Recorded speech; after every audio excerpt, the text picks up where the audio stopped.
श्री गण गणपति नमः। श्री गणेश की वंदना कर, दिन के स्वामी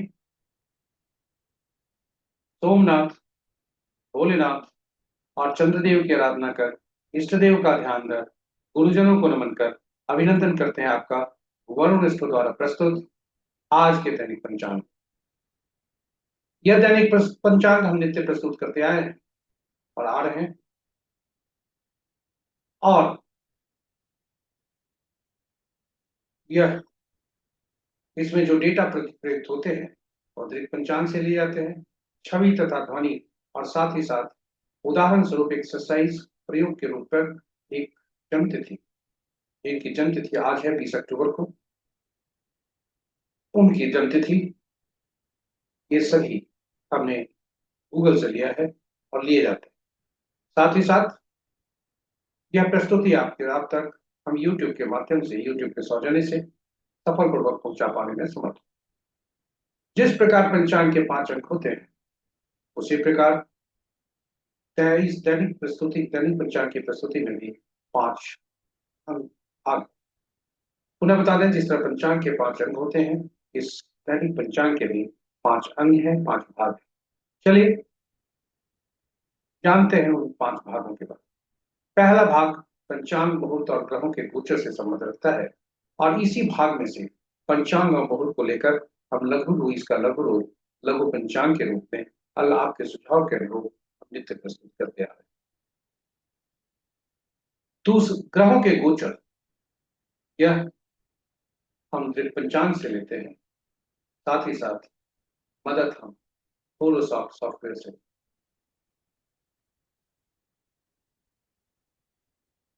और दूसरा भाग जन्म नक्षत्र के अनुसार आज कैसा दिन रहने की संभावना, यह इसे ताराबलम कहते हैं।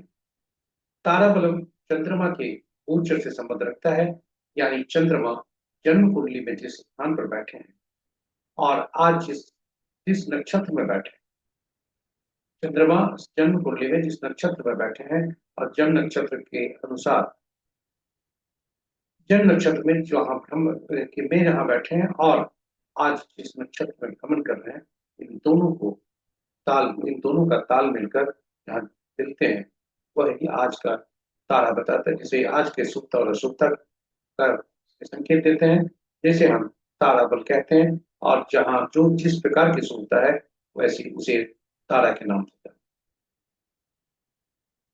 शुभ तारा या शुभ तारा। अब यह नवतारा चक्र, मूलतः नवतारा चक्र पद्धति पर आधारित है, और नवतारा चक्र पद्धति के अनुसार हम समस्त ग्रहों के बारे में, जातक के पूरे जीवन काल के बारे में जान सकते हैं। तो विस्तृत चर्चा हम प्रस्तुति में करेंगे। और तीसरा भाग नक्षत्र से हटकर राशि पर, यानी चंद्रमा इस राशि में है और जिस राशि में जन्म कुंडली में है, और आज जिस राशि में भ्रमण कर रहे हैं, दोनों का ताल मिलकर कैसे दिन होने के संकेत हैं, राशि के विभिन्न राशि के अनुसार जातक को, इसे चंद्र बदल क्या। चौथा भाग मुहूर्त से संबंधित है, चौघड़िया मुहूर्त। चौघड़िया शुभ और अशुभ काल दर्शाता है, इसकी शुभ और अशुभ मुहूर्त दर्शाता है। यह दैनिक कार्य से लेकर पूजा पाठ, जब तप साधना और विशेष कार्य, साथ ही साथ पहली बार किए जाने वाले कार्य का इसमें इसका उपयोग किया जाता है। यदि कोई जातक को कोई मुहूर्त नहीं देखना चाहा, नहीं देख पाया, तो ऐसी स्थिति में कम से कम अपने कार्यों में शुभता लाने हेतु चौघड़िया जरूर देखें। चौघड़िया की उपयोगिता काफी है, विस्तृत चर्चा हम प्रस्तुति में करेंगे। और पांचवा और अंतिम भाग, हम एक निश्चित तिथि को जन्म लेते हैं, अंकों के साथ, अंकों के गोद में जन्म लेते हैं, ईश्वर द्वारा प्रदत्त अंक मिलते हैं वरदान के रूप में, उपहार के रूप में, और वे अंक हमारे साथ जीवन पर्यंत शुभता अशुभता का फल देते रहते हैं। अंक ज्योतिष में यदि और पूरे जीवन हम अंकों के पीछे ही भागते हैं। अंक हमारे पीछे भी भागते हैं और दोनों में अन्योन्याश्रय संबंध बन जाता है। और फिर कुछ अंक हमारे लिए नकारात्मक ऊर्जा भी देते हैं, कुछ सकारात्मक ऊर्जा देते हैं। इन्हीं को पहचानना अंक ज्योतिषी का। तो संक्षिप्त चर्चा यह दो भागों में है। संक्षिप्त चर्चा अंक ज्योतिष पर कैसे काम करते हैं, जो ज्ञानवर्धक है। साथ ही साथ आज के अंक विभिन्न तिथियों में, किसी भी माह के विभिन्न तिथियों में जन्मे जातक के लिए आज के अंक क्या कह रहे हैं, तो तक कैसे। तो पांचों भाग जो है, जिस प्रकार दैनिक पंचांग का पांचों अंग महत्वपूर्ण होता है, उसी तरह इस प्रस्तुति का पांचों भाग महत्वपूर्ण है। कहीं जाइएगा नहीं, हमारे साथ बने रहिएगा, आपके लिए लाभकारी होगा और ज्ञानवर्धक। हम प्रस्तुति को इसी रूप में लाए। तो चलिए आपके साथ अब चलते हैं पंचांग की तरफ, किंतु बीच में जाने के पूर्व पंचांग की महत्ता पर विचार करते हैं। पंचांग आम बोलचाल की भाषा में शुभ और अशुभ मुहूर्त जानने का माध्यम है, किंतु ऐसी बात यह हमारे हमें इसकी भूमिका कुछ उससे बढ़कर है। व्यक्ति के निर्णय क्षमता को यह सुदृढ़ करता है, आत्मबल बढ़ाता है। पंचांग प्रकृति और ब्रह्मांड की ऊर्जा के साथ संतुलन स्थापित करने में सहायक होता है, जिससे जीवन में शांति, समृद्धि और सकारात्मकता का संचार। अतः पंचांग का अनुसरण करके हम अपने जीवन को अधिक सफल और समृद्ध बना सकते हैं। तो चलिए आइए पंचांग की भूमिका को देखते हुए हम सब इसका अनुसरण करके अपने जीवन में शांति, समृद्धि और सकारात्मकता का संचार सुनिश्चित करते हुए अपने जीवन को अधिक सफल और समृद्ध। साथ ही साथ साझा करें प्रस्तुति को अपने मित्रों, परिजनों तथा शुभेच्छुओं के संग, ताकि वे भी पंचांग का अनुसरण करके अपने जीवन में अधिक सफल और समृद्ध बना सकें और अपने जीवन में शांति, समृद्धि और सकारात्मकता का संचार सुनिश्चित करके अपने जीवन को अधिक सफल और समृद्ध बना सकें। साथ ही साथ उनके इस प्रयास में हम सब एक माध्यम बनकर पुण्य के भागी। तो चलिए पंचांग की तरफ चलते हैं। दैनिक पंचांग के पहले भाग में आपको ले सकते हैं। जय श्री राम। जय श्री राम। जय हनुमान। आपको लेकर चलते हैं पंचांग के पहले भाग। स्वागत है आपका पंचांग के पहले भाग।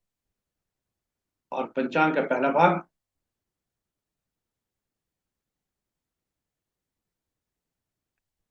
आज का दिनांक 20 अक्टूबर 2025, माह कार्तिक, पक्ष कृष्ण, ताका संवत 1947 विश्व वसु, विक्रम संवत 2082 कलायुग और कलयुग का 5126।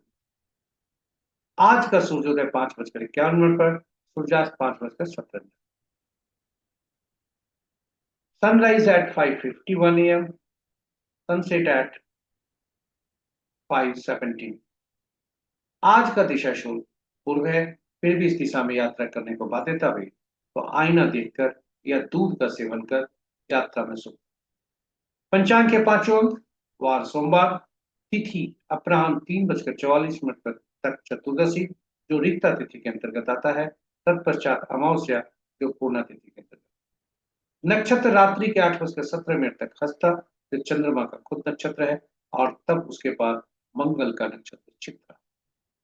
योग रात देर रात्रि 2:35 तक वैतृति, उसके बाद कुंभ।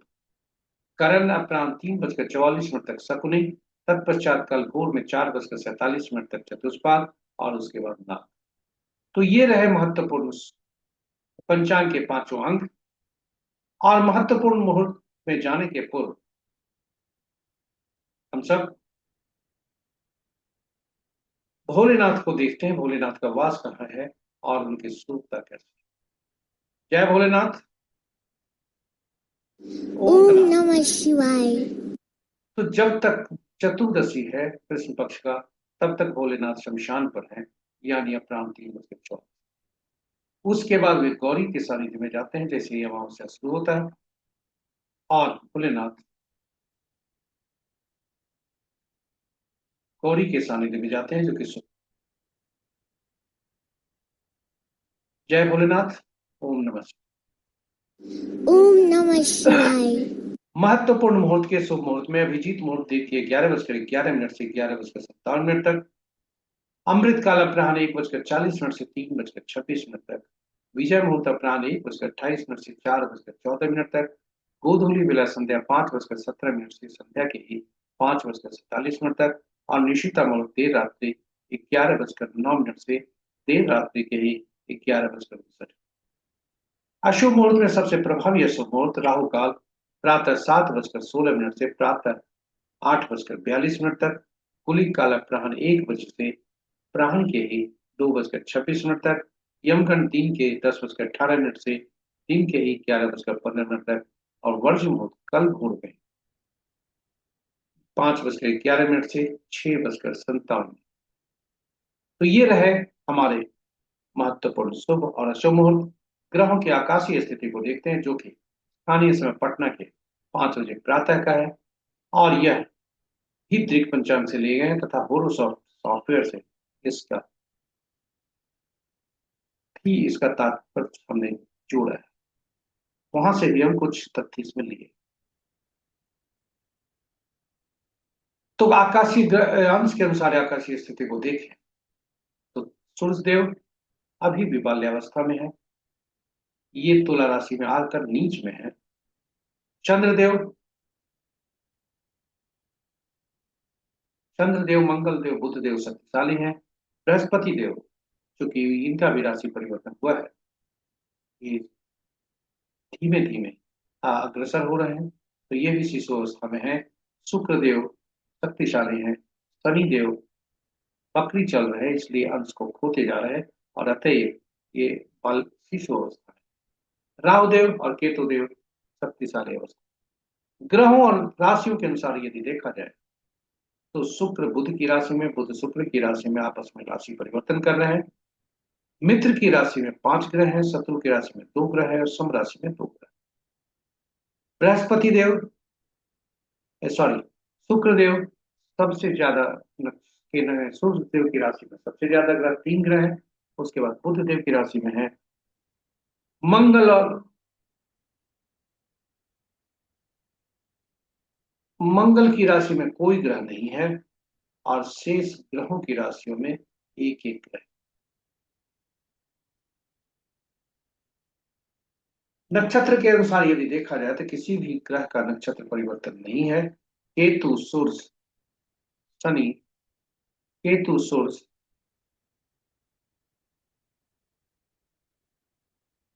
राहु शनि बुध ये स्वतंत्र ग्रह हैं, क्योंकि इनके नक्षत्र में कोई ग्रह नहीं। मित्र की नक्षत्र में 2 ग्रह हैं, शत्रु के नक्षत्र में 1 ग्रह है, सम नक्षत्र में 4 ग्रह है और अपने ही नक्षत्र में क्रमशः चंद्रमा और बृहस्पति देव। बृहस्पति के नक्षत्र में 5 ग्रह सबसे ज्यादा, चंद्रदेव के नक्षत्र में 2 ग्रह, शुक्रदेव और मंगल देव के नक्षत्र में एक एक ग्रह और केतु सूर्य राहु और शनि के बुध के नक्षत्र में कोई ग्रह नहीं। ये स्वतः इस प्रकार का पहले भाग की प्रस्तुति यहाँ पर समाप्त होती है। आज किसी भी ग्रह का गोचर। स्वागत है आपका दूसरे भाग। इसे ताराबलम कहते हैं। ताराबलम चंद्रमा के गोचर से संबंध रखता है। आपके समक्ष एक सारणी प्रस्तुत है, जिसमें ताराबलम के समक्ष जो हॉरिजॉन्टल कॉलम है, यह चंद्रमा के गोचर का बताता है कि चंद्रमा किस गोचर में है। ताराबलम के नीचे वर्टिकल रोज है, इसमें चंद्रमा आज किस नक्षत्र में है और कैसा फल देंगे, यह आपको इंगित करता है। तो चंद्रमा आपके जन्म कुंडली में किस नक्षत्र में है, उसकी सूची आपके समक्ष है। दोनों का मिलान करके हम फलित करते हैं। कुल 9 स्थितियां बन सकती है जब आज का तारा आपका जन्म में हो, संपत में, विपत में, क्षेम में, प्रत्यय में, साधक में, नैतनिक, मित्रौरति में। जब भी संपत, क्षेम, साधक, मित्र और मिथुन में तार का तारा होता है आज का किसी का भी, तो वह शुभता देता है। वही जन्म विपत, प्रत्यय और नैतन्य में हो तो अशुभता देता है। शुभता और अशुभता की मात्रा जैसे जैसे क्रम संख्या बढ़ती जाती है, वैसे वैसे उल्टा होता है। और उदाहरण स्वरूप मित्र अति मित्र काफी शुभता देते हैं, वही नैधन्य काफी अशुभता देते हैं। उपाय के तौर पर कभी भी उपाय जोखिम नहीं करना लेना चाहिए। अगर आपका तारा आज का शुभ है तो शुभ कार्य को, आज का तारा यदि अशुभ है तो आप शुभ कार्य को टालें, दैनिक कार्य में सावधानी रखें। इन्हीं शर्तों के साथ आपको यह बताते हुए हमें खुशी होती है कि आपका रिस्पॉन्स काफी अच्छा है और आप जोखिम नहीं लें। यह हमारा जो सुझाव है, यह आपको आपके द्वारा सराही। पुनः बता दें कि जब भी आपका इसका तारा जन्म विपद प्रत्यय और नैधन्य में हो तो कृपया कोई भी जोखिम न लें। शुभ कार्य में आप शुभता चाहते हैं, इसलिए शुभ कार्य में शुभता चाहने हेतु थोड़ा सा धैर्य रखें और संपत क्षेम साधक मित्र और अतिमित्र के मुहूर्त में या तारा में चंद्रमा को आने का इंतजार। इन्हीं शब्दों के साथ आपको यह बताते हैं कि ताराबलम मुख्य मूल रूप से नवतारा चक्र पद्धति पर आधारित है। ताराबलम चंद्र के गोचर पर के संबंध बताता है, जबकि नवतारा चक्र पद्धति सभी ग्रहों के बारे में। और इससे हम यदि सभी ग्रहों के बारे में हमें पता चल जाए कि कौन से ग्रह शुभ है, कौन से अशुभ है, इसकी अग्रिम सूचना हमें मिल जाए और तो यह भी जान सकते हैं किस दशा महादशा का फल कैसा होगा और उसी अनुरूप हम अपने आप को त्वरित गति से शुभता की स्थिति में त्वरित गति से कार्य का निष्पादन कर शुभ कार्यों का निष्पादन कर उसमें शुभता कायम रख सकते हैं। वहीं अशुभ की स्थिति में हम अपने आप को मानसिक रूप से उस अशुभता को का सामना करने के लिए तैयार हैं। तो ये रहा हमारा आज का ताराबल। और ताराबल चंद नौ तारा चक्र पद्धति मूल रूप से इस सिद्धांत पर है कि ग्रहों के मन नक्षत्र ग्रह के मन नहीं। यानी नक्षत्र ग्रहों के जो फल देते हैं वो ग्रहों के फल देते हैं, ग्रह का अपना फल नहीं। यहाँ पर एक बात और बता दें कि जब नवतारा चक्र पद्धति से हम ग्रहों के बारे में जान जाते हैं कि कौन से ग्रह शुभ है कौन से अशुभ है, जन्म कुंडली से भी पता चल जाता है कि तब हम आकलन कर ले सकते हैं कि कौन से ग्रह हमारे लिए शुभकारी होंगे कौन से अशुभकारी। उसी तरह उन ग्रहों के से संबद्ध नक्षत्र के में जन्मे जातक के लिए कैसी शुभता हमें देंगे, यह भी हम जानते हैं। तो चलिए प्रस्तुति पर आगे बढ़ते हैं और चर्चा करते चलते। कुछ ग्रहों के मन नक्षत्र होते हैं, नक्षत्र ही अब ग्रह का फल देते हैं। तो अब प्रश्न उठता है, कुल 27 नक्षत्र हैं, ग्रह 9 ही हैं, फिर फल कैसे देंगे। इसके लिए उन 27 नक्षत्रों को 9 ग्रहों के समूह में बनाकर 3 श्रेणी में रखें। पहला श्रेणी में पहला से 9वां, दूसरा श्रेणी में 10वां से 18वां, तीसरा श्रेणी में 19वां से 27। और तो ग्रहों को तो महादशा के क्रम में रखा गया। केतु पहला ग्रह, शुक्र दूसरा, सूर्य तीसरा, चंद्रमा चौथा, मंगल पांचवा, राहु छठा, बृहस्पति सातवां, शनि आठवां और नौवां बुध। हम पिछले प्रस्तुति में आपको बताए हैं कि नक्षत्र 27 नक्षत्रों को किस तरह से 3 श्रेणियों में रखकर 9 नक्षत्रों को अलग टेबल पर रखा गया है, ताकि केतु देव सभी ग्रहों को समान मात्रा में नक्षत्र का अस्तित्व, नक्षत्र का स्वामित्व मिल सके। इस प्रकार पहला जो नक्षत्र हुआ, यानी पहले समूह में से पहला, दूसरे में से 10वां, तीसरे में से पहला, दूसरे में से 10वां, तीसरे में से 18वां, 19वां, ये नक्षत्र जो हुए इनका स्वामित्व पहले ग्रह, उसी तरह से दूसरा 11वां 20वां नक्षत्र का स्वामित्व शुक्र को मिला। सूर्य को तीसरा 12वां और 21वां नक्षत्र का स्वामित्व मिला। और इस तरह से इसी क्रम में बढ़ते हुए घड़ी की सुई में की दिशा में बुध को 9वां 18वां 27वां नक्षत्र का स्वामित्व मिला। अब प्रश्न फलित कैसे करते हैं, या जो जिस तरह से ग्रहों को नक्षत्रों से जोड़ा गया उसकी सूची आपके सामने। यह उपयोगी होगा भविष्य में भी, इसे आप सही कर रख सकते हैं। जब आप देखें कि केतु के नक्षत्र में पहला 10वां 20वां नक्षत्र गए, दूसरा 12वां 11वां 20वां शुक्रदेव के नक्षत्र में, तीसरा 12वां 21वां सूर्यदेव के, चौथा 13वां 22वां ये चंद्रमा के नक्षत्र में गया, और इसी तरह से 9 18वां 27वां नक्षत्र के स्वामित्व बुध देव हो गया। फलित कैसे करते हैं यह महत्वपूर्ण। ग्रहों को, नक्षत्रों को ग्रहों से जोड़कर जन्म कुंडली में चंद्रमा जिस नक्षत्र में होते हैं उनके स्वामी को हम पकड़, यानी यदि किसी जातक का जन्म रोहिणी, हस्ता, श्रवणा नक्षत्र में हुआ है तो चंद्रमा देवी के पहले ग्रह,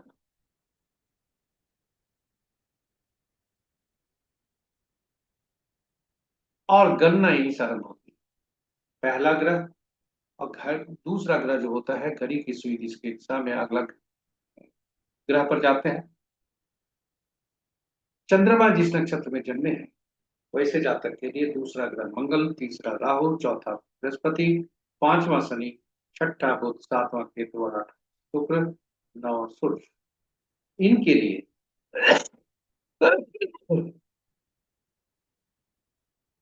यानी चंद्रमा के नक्षत्र में जन्मे जातक के लिए मंगल, बृहस्पति, बुध, शुक्र और सूर्य ये सभी लाभदायी होंगे। वहीं चंद्रमा खुद, राहु, शनि और केतु ये अशुभ फलदायी होंगे, पीड़ादायक। और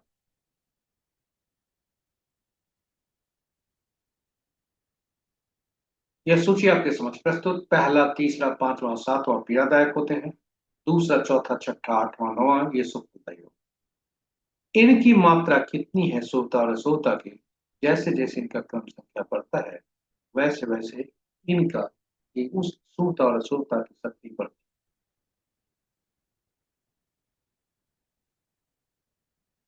और अब यदि हम जान जाएं, इस तरह से हम जान गए कि चंद्रमा के नक्षत्र में जन्मे जातक के लिए अशुभ ग्रह मंगल, अशुभ ग्रह चंद्रमा खुद, राहु, शनि और केतु होंगे, और शुभ ग्रह मंगल,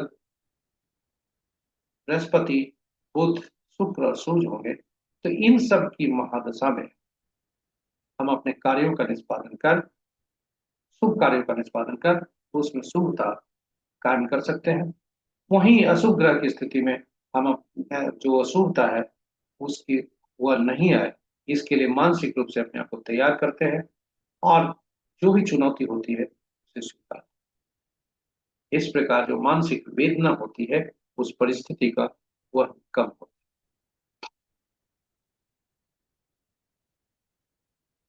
ग्रहों में जन्म कुंडली में जो ग्रह बैठे हैं ये सारे ग्रह जो अशुभ और शुभ हुए, तो शुभता कैसी है यह भी जान सकते हैं, कैसा शुभ फल देंगे। वहीं हमसे, हमारे जन्म से मृत्यु तक जो भी लोग हमारे संपर्क में आते हैं वे विभिन्न नक्षत्र में जन्म लेते हैं। तो यदि आज जो व्यक्ति जन्म लिया है वो चंद्रमा, राहु, शनि या केतु के नक्षत्र में हो, हमारे लिए जो भी संबंध होंगे शत्रुता का होगा, अशुभ फल। वहीं यदि शुभ ग्रह का से संबंध बन रहा है हमारे ग्रहों का, जब नक्षत्रों का, तो फिर चंद्रमा के नक्षत्र से तो वह शुभ फलदायी होंगे। यह नवतारा चक्र पद्धति से लिंक कर देखा जाता है। इस प्रकार नवतारा चक्र पद्धति बहुत ही महत्वपूर्ण है, और यही वजह है कि इसकी महत्ता को देखते हुए हमने भगवान राम जन्म नवतारा चक्र पद्धति पर अलग से वीडियो डाला है, जिसमें भगवान राम, माँ सीता तथा और पवन पुत्र हनुमान की भी जन्म कुंडली डालकर नौ तारा चक्र पद्धति से आकलन करने का कोशिश। तो चलिए आज के बारे में अब चलते हैं नौ तारा चक्र पद्धति। नौ आज के का ये तारा बल आज का क्या कहता है। चंद्रमा हस्ता नक्षत्र में है और फिर वे चित्रा नक्षत्र में जाएंगे रात्रि के 8:17। तो जब तक हस्ता नक्षत्र में है यानी चंद्रमा अपने ही नक्षत्र में है तो विभिन्न नक्षत्रों के फल क्या थे। उदाहरण स्वरूप यदि किसी जातक का जन्म भरणी पूर्वा फाल्गुनी या पूर्वाषाढ़ नक्षत्र हो तो पहला भाग विपद दूसरा भाग क्षेम होता है। वहीं यदि आर्द्रा स्वाति ईसा हो तो पहला भाग अति मित्र होता है और पहला भाग जन्म का होता है उसके बाद संपत्ति का। और इसी प्रकार यदि हम देखें पुष्य नक्षत्र में पुनर्वसु विशाखा पूर्वा भाद्रपद नक्षत्र में जन्मे जातक के लिए पहला भाग नैधन्य होता है दूसरा भाग मित्र का। और इसी तरह से हम सभी नक्षत्रों के फल को जान सकते हैं। जैसा हमने आरंभ में कहा था कि आज का तारा यदि आपका जन्म विपद प्रत्यय या नैधन्य में पड़ता है तो कृपया सावधानी बरतें अपने दैनिक कार्यों में और अशुभ कार्य से दूर रहें। वहीं यदि आपका तारा आज संपत क्षेम साधक मित्र और मित्र में पड़ रहा है तो फिर आपके बल्ले बल्ले शुभ काम कार्यों में वो करें और लाभ। उपाय के तौर पर कुछ लोगों का सुझाव बराबर आता है कि उपाय के तौर पर कुछ तो बताइए। जी हाँ, उपाय जब भी आज के जैसा आरंभ में कहा था जन्म विपद प्रत्यय और नैतन्य में आज का तारा हो तो शुभ कार्यों को टालें। संपत क्षेम साधक मित्र और अति मित्र में हो तो शुभ कार्यों को करें। इसी सिद्धांत को आगे बढ़ाते हुए हम आपके लिए लाए हैं उपाय। लेकिन यहाँ पर एक जोखिम है कि आप इस उपाय को जो उपाय लिखे गए हैं ये किताबों से है। आज के परिप्रेक्ष्य में ये शुभ है या नहीं है यह थोड़ा कठिन है निकालना। इसलिए अब पीला अगर आज का तारा आपका जन्म में पड़ता है तो पीला कद्दू पत्ते वाली सब्जी का दान। विपद में पड़ता है तो गुड़ का दान। प्रत्यय में पड़ता है तो नमक का दान और नैधन्य हो तो मुहूर्त त्याज्य। इस प्रकार जो उपाय आपके समक्ष रखे गए यह उपाय आपको करने की सलाह नहीं दी जाती है क्योंकि आप उस कंफर्म नहीं।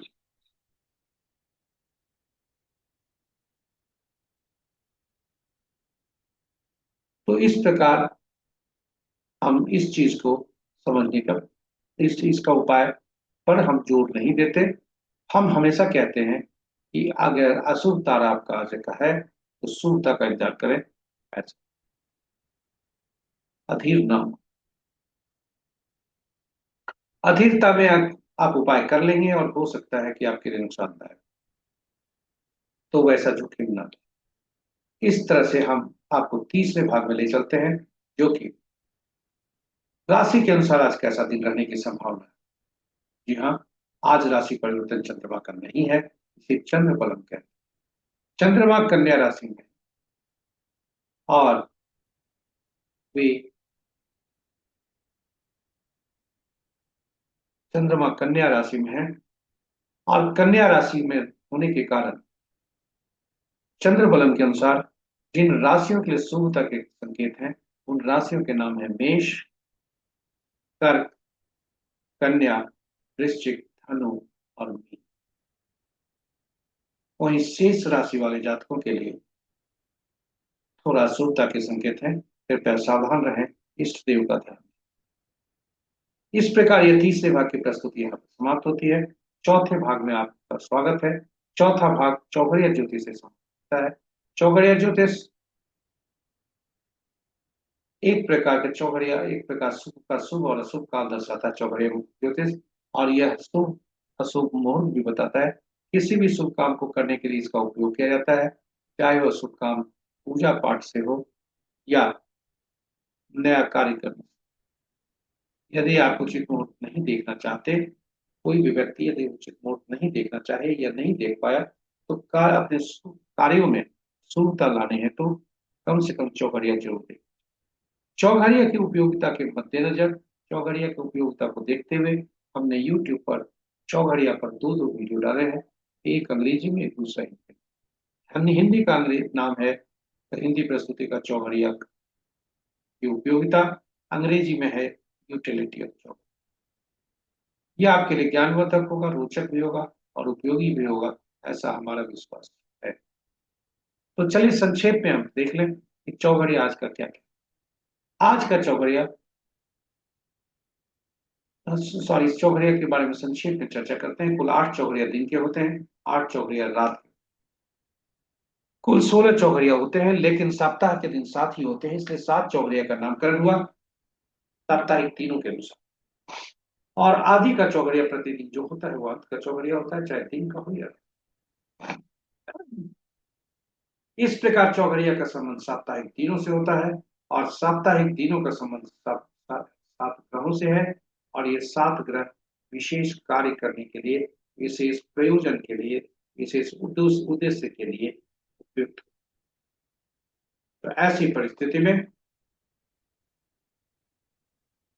जब भी हमें शुभ काम करना हो, तो दैनिक कार्यों के अलावा, पूजा पाठ के अलावा या ऐसे कार्य करने हो, तो हम उचित चौघड़िया को ही पकड़ें। दिन का चौघड़िया राहु काल, काल बेला और वार बेला से ग्रसित हो सकता है, और रात्रि का चौघड़िया काल रात्रि ये ग्रसित हो सकता है। अनुभव के आधार पर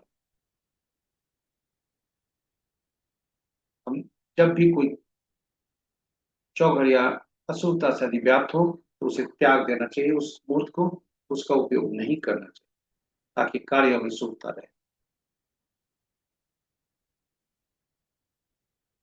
अनुभव जो हमें मिला है या हमने जो शोध किया है उसके आधार पर, चूंकि दिन का सूर्य का होता है और शनि का चौघड़िया अपने आप को असहज महसूस करते हैं, क्योंकि सूर्य और शनि में आपस में वैमनस्यता रहती है, शत्रुता रहती है।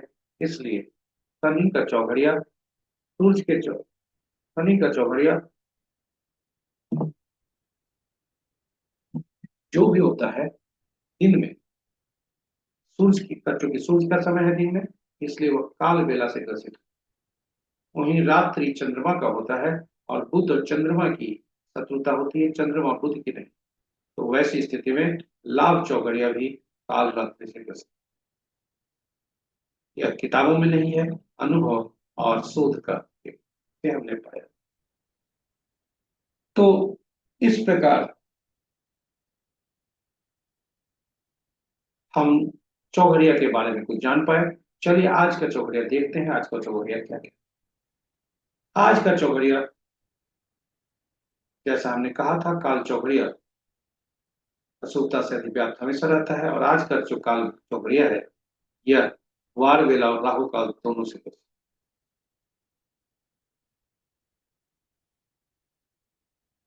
सॉरी, काल बेला और राहु काल से ग्रसित है, और लाभ चौघड़िया वार वेला से ग्रसित। चूंकि काल चौघड़िया चूंकि काल चौघड़िया जो होता है काल बेला से ग्रसित होता है, और राहु काल भी उसी पर आ रहा है, इसलिए काल चौघड़िया राहु काल से ग्रसित। लाभ चौघड़िया वार वेला से ग्रसित है, और रात्रि का लाभ चौघड़िया काल रात्रि से ग्रसित है, जैसा हमने पहले बताया। तो इस प्रकार यह चौथे भाग की प्रस्तुति अब समाप्त होती है, और अब हम आपको ले चलते हैं 5वें भाग। 5वां भाग क्या कहते हैं? अंक ज्योतिष के अनुसार आज कैसा दिन रहने की संभावना है। जी हाँ, इसमें 2 भाग में प्रस्तुति है। पहला भाग अंक ज्योतिष पर संक्षिप्त परिचय। चूंकि अंक ज्योतिष बहुत सीखना आसान है, 1 से 9 अंक तक ही इसमें उपयोग होते हैं, और ये अंक एकल अंक में ही होते हैं। शून्य को गणना में नहीं ली जाती, क्योंकि शून्य अनिश्चितता को दर्शाता है। 1 से 9 अंक महत्वपूर्ण होते हैं, एकल अंक ही अंक होते हैं। और जब भी एक से ज्यादा अंकों का समूह हमारे पास आ जाए, या दो से दो, यदि या कहें दो या दो से ज्यादा, तो उनमें प्रयुक्त हुए सभी अंकों को जोड़कर एकल अंक में परिवर्तित करते हैं। यह मूल सिद्धांत है अंक। और यदि 11, 22 और 33, 13, 14, 16, 17, 19 आए, तो वैसी स्थिति में उन अंकों को जोड़ते तो जरूर हैं, लेकिन इनकी विवेचना अलग से भी की जाती है, क्योंकि 11, 22, 33 ये अंक जो है, ये सभी अंक कुछ न कुछ महत्तर है। तो एक अंक, एकल अंक में 1 से 9 तक हुआ। अगर इन अंकों को देखें, 1 से 9 तक के अंकों को, तो पांचवा अंक जो होता है वह मध्य का अंक संतुलन का काम करता है। जब भी कोई अंक असंतुलित होते हैं तो हम पांच का ही सहारा लें। ये एक अंक जो होते हैं, में 1 से 9 तक अंक जो है, उनके शासक ग्रह अलग अलग। एक के सूर्य, दूसरा के चंद्रमा, तीसरा के बृहस्पति, चौथा के राहु, पांचवा का बुध, छठा का शुक्र, सातवां का केतु, आठवां का शनि, नौवां का मंगल। और ये ग्रह, ये जो एक अंक है 1 से 9 तक, इनको अंकों की दुनिया में विशेष नाम, इनकी उपयोगिता के अनुसार विशेष नाम से जाते हैं। एक को राजा या सरकार से, दो को पार्टनर या क्वीन से, रानी से, तीसरा को गुरु या सलाहकार से, चौथा को राहु या शरारती चौथा को शरारती तत्वों से या नियम तोड़ने वाले व्यक्तियों से, पांचवा को राजकुमार या कुमार से, छठा को मंत्री या सुख सुविधा प्रदान करने वाले व्यक्तियों से, सातवां को धर्मगुरु या ऐसे व्यक्तियों से जिसे जिससे जिसे कोई भी घटना घटने में पूर्वाभास हो जाए, वैसे व्यक्तियों से, आठवां समाज के नीचे तबके के लोग, हमारे अधीन कार्य करने वाले लोग, और न्यायाधीश। नौ, सेनापति, मंगल, सेनापति, पुलिस और डॉक्टर तथा खून से। इस प्रकार सभी नौ ग्रह, नौ नक्षत्र, नहीं सॉरी, नौ अंक विभिन्न नामों से पुकारे जाते हैं उनकी उपयोगिता के अनुसार। और यदि आप इन अंकों को आपस में देखें, उदाहरण स्वरूप 1 और 2 का संबंध कैसा होगा, ये आप खुद बता सकते हैं। राजा और रानी का मित्रता। वहीं 1, 8 का संबंध कैसा होगा?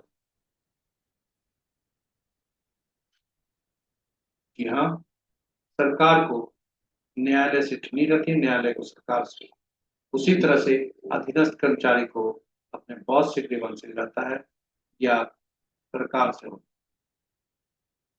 वहीं पर एक को, राजा को सेनापति के साथ अच्छा संबंध होगा। सेनापति भी राजा का भक्त होता है। तो इस तरह से हम अंकों के आपस में तालमेल कर सकते हैं कि कौन अंक किसके शत्रु है, कौन किसके। वैसे हम इन अंकों के बारे में आपके पास कुछ लेकर आएंगे, कौन कौन अंक शत्रु।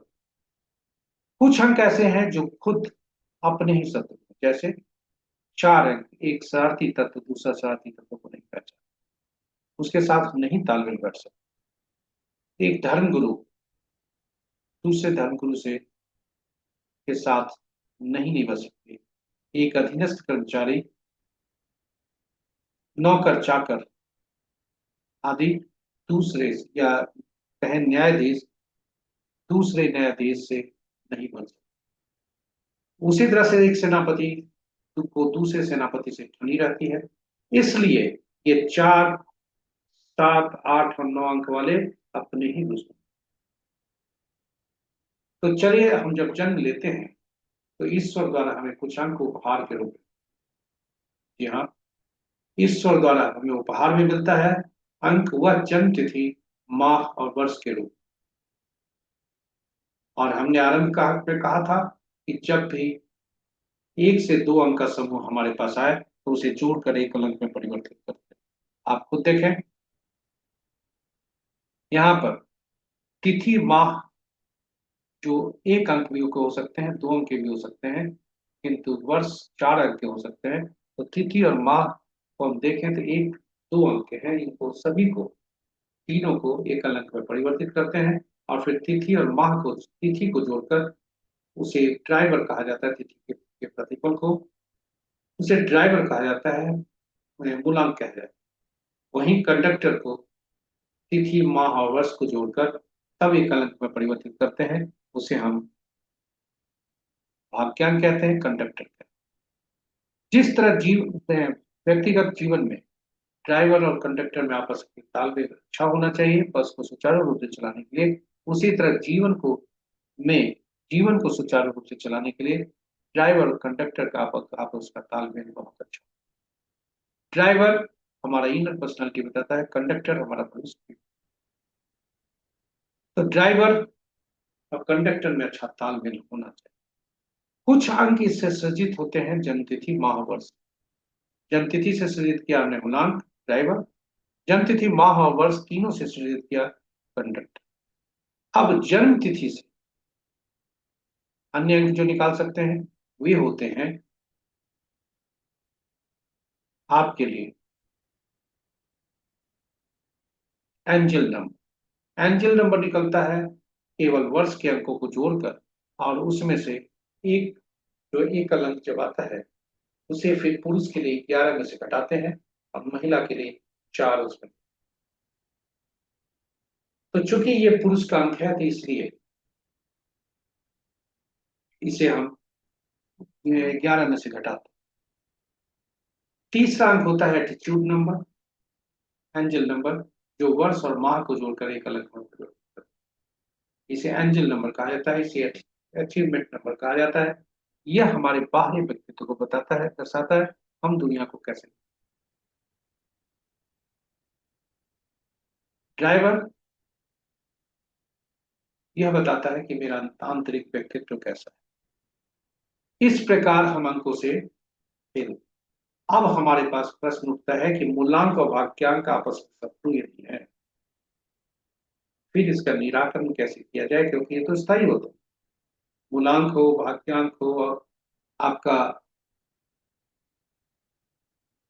हुआ नंबर हो, एंजल नंबर हो, एटीट्यूड या अचीवमेंट नंबर हो, आदि आदि। तो हम कहाँ से इसको लाएं?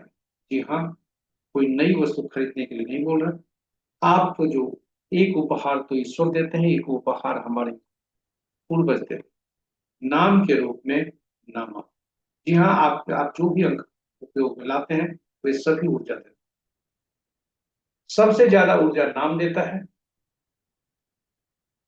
जो कि उपहार में ही मिला होता है, और वह भी स्थायी होता है एक तरह से, उसे बहुत कम बदला जाता है।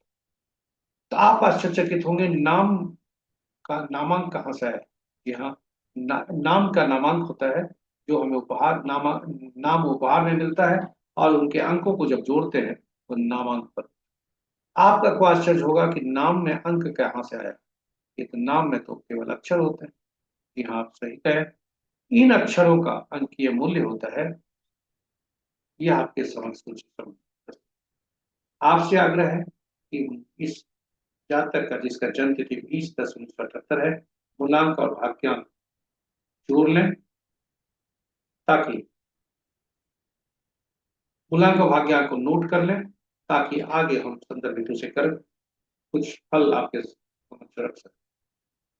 तो ये आपके समक्ष जो नाम का जो अल्फाबेट्स है,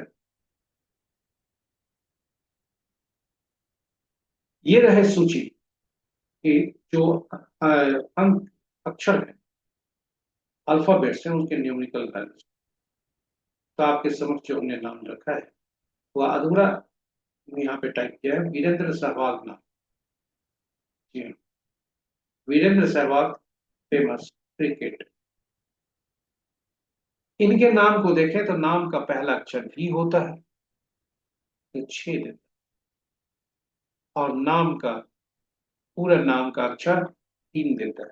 यह संक्षेप में है, चूंकि वीरेंद्र सहवाग पूरा लिखेंगे तो नाम यह चेंज करेगा, अंक भी चेंज करेंगे, इसलिए इसको हम लेकर नहीं। तो नाम इस तरह से होते हैं, और हमें अंक ज्योतिष के नियमों के अनुसार ड्राइवर पर नाम का जो पहला अक्षर जो अंक दे रहा है वो ड्राइवर और कंडक्टर का शब्द ना हो, और नाम का अंतिम अक्षर, अंतिम जो होते हैं नामांक, वह भी हमारे ड्राइवर और कंडक्टर का शब्द हो। इस नामांक से हम कुछ और अंक भी निकालते हैं, और हर नेम न्यूमरोलॉजी में हर चीज का वर्ग। उदाहरण के लिए वॉवेल कॉन्सोनेंट का योग अलग, नाम के पहले अक्षर का लोग अलग। नाम यदि टूटा हुआ में है, मान लीजिए उसका नेम भी है, मिडिल नेम भी है और सरनेम भी है, फिर उसकी जो आकरण है वो अलग से। ये सारी बातें आपको हम कभी प्रस्तुति में बताएंगे। नाम का हर अक्षर, नाम का पहला अक्षर, नाम का पहला कॉन्सोनेंट, दूसरा कॉन्सोनेंट, तीसरा कॉन्सोनेंट, वॉवेल्स का उपयोग आदि आदि। तो चलिए, आपको अभी आतुर होगा अंकों के शत्रु को जानना। जी हाँ, आपको ले चलते हैं शत्रु अंक। आपके समक्ष प्रस्तुत है शत्रु अंक आपके समक्ष। आप यहाँ देखेंगे कि एक के आठ, दो के चार, छह, आठ, नौ। तो यदि दो हमारा मूलांक है और वीरेंद्र सहवाग का नाम वी से शुरू होता है जिसका अंक 6 बनता है, तो आप सोच सकते हैं कि इनके में बाधा थोड़ी बहुत। उसी तरह 3 का शत्रु 6,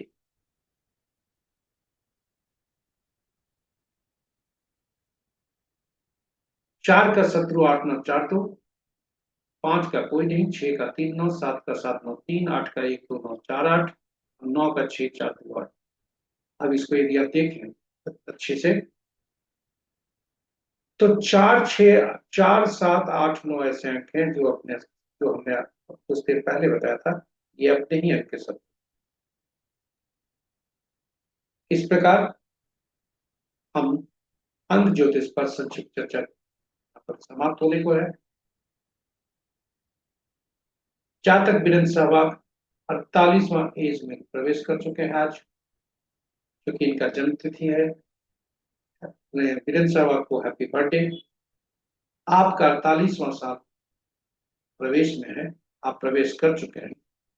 और यह 3 अंक दे रहा है, जो कि 1 और 2 आपका जो पूर्णांक का वाक्यांक है, ये दोनों का मित्र है। तो चलिए, अब आपको हम ले चलते हैं आज अंक क्या कह रहे हैं किसी भी माह विभिन्न तिथियों को जन्मे लोगों के।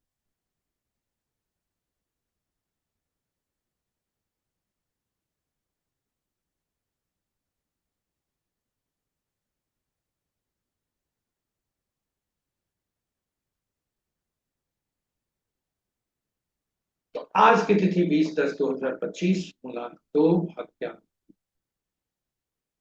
इस 3 अंक का विभिन्न मूलांक वाले के साथ अगर संबंध देखें तो सभी के साथ अच्छे संबंध है, केवल 6 अंक को छोड़।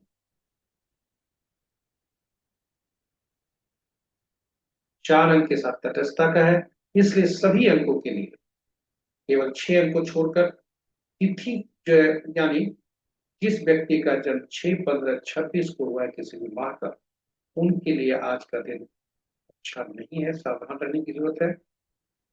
वाद विवाद से दूर रहना है, वाहन चलाते समय सावधान रहें, ताकि आपके लिए सुख बनी रहे। और शेष तिथि को जन्मे जातक के लिए आज अच्छे दिन होंगे। इस तरह से हमारी प्रस्तुति अंक ज्योतिष की यहाँ पर समाप्त होती है। आपसे आग्रह है कि यदि आप प्रस्तुति को पहली आप से हमारे साथ बने रहे, इसके लिए बहुत बहुत धन्यवाद। यदि आप हमारी प्रस्तुति को पहली बार देख रहे हैं तो कृपया चैनल को सब्सक्राइब करें, साथ साथ नोटिफिकेशन बटन को दबा दें, ताकि हमारे हर प्रस्तुति की सूचना आपको मिल सके और आप उससे लाभान्वित।